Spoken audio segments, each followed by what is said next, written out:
రండి.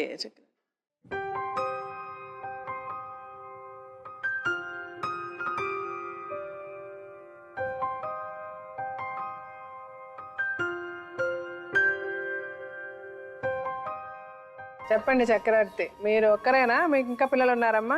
నాకు ముగ్గురు కొడుకులు. ఈ అబ్బాయి రెండో అబ్బాయి, లాస్టా?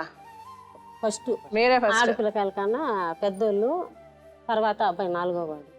ఓ, అంటే ఈ అబ్బాయి కంటే పెద్దవాళ్ళు ముగ్గురు ఆడపిల్లలు ఉన్నారా? ఓ, వాళ్ళందరికి పెళ్ళిళ్ళు అయిపోయి వాళ్ళకంత అయిపోయి మీ తర్వాత ఇంకా అబ్బాయిలు ఉన్నారా? ఇద్దరు అబ్బాయిలు. అంటే మొత్తం 6 మీకు. 6 మంది. మీ ఆయన ఏం చేసేవారు? మా ఇంటి రైల్వే క్యాంటీన్లో వంట మాస్టర్. వంట మాస్టర్. ఎన్నాళ్ళైంది మీ ఆయన చనిపోయి? మా ఇంటి చేసి ఇది 7వ సంవత్సరం. 7వ సంవత్సరం.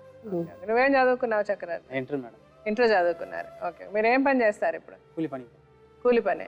సరే, అసలు ఏం జరిగింది చెప్పండి. మీ అత్తమామలు ఏమంటున్నారంటే, కృష్ణప్రసాద్ అనే అతను మీ భార్యని కిడ్నాప్ చేసుకొని వెళ్ళిపోతే, తర్వాత వీళ్ళు కేసు పెడితే, కృష్ణప్రసాద్ మీద కేసుని మీరు కొట్టేయించారు, అమ్మాయిని పెళ్లి చేసుకున్నామని చెప్పి అతని దగ్గర డబ్బులు తీసుకొని కోర్టులో సంతకాలు పెట్టి అతను వదిలించేశారు అని చెప్తున్నారు. మా నాయన బ్రతికి ఉండేటప్పుడు మా నాయన మాట్లాడుకున్నారు మేడం. మేము వచ్చి చిన్న వయసు పిల్లకాయలు.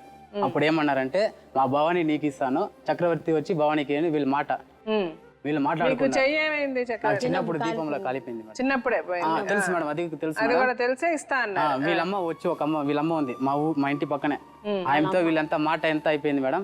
చక్రవర్తిగా మా అమ్మాయి ఇస్తాను ఎంత ఒప్పుకున్నారు, అంత మాట్లాడి అంత అయింది. వీళ్ళు వచ్చి 2011 అక్టోబర్ 1వ తేదీ వీళ్ళ అమ్మాయిని పిలుచుకుని మా ఇంటికి వచ్చినారు మేడం.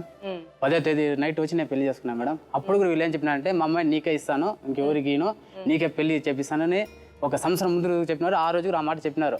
అప్పుడు చెప్పేసి నా ఫోటో తీసుకున్నారు, నా ఫోన్ నెంబర్ తీసుకున్నారు, అమ్మాయి ఫోన్ నెంబర్ ఇచ్చినారు, అమ్మాయి ఫోటో ఇచ్చినారు. అప్పటి నుంచి 1 yearగా మేము కడపలో పని చేస్తాను మేడం. నేను కూలి పని చేసేది.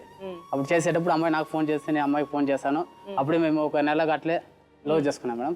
లవ్ చేసుకుని ఇప్పుడు కృష్ణప్రసాద్ గొడవ అయిందని చెప్పినారే, ఆ మూమెంట్ లో వచ్చి ఇప్పుడు మా ఇంటికాడ తోడుకుండా చదువుతున్నారు. అప్పుడు నేను భవాన్ని అడిగిన, ఏం భవాని పెళ్లి అన్నా చేసుకుందాము, మేము వాళ్ళతో మాట్లాడితే అప్పుడు ఏం చెప్పినారంటే,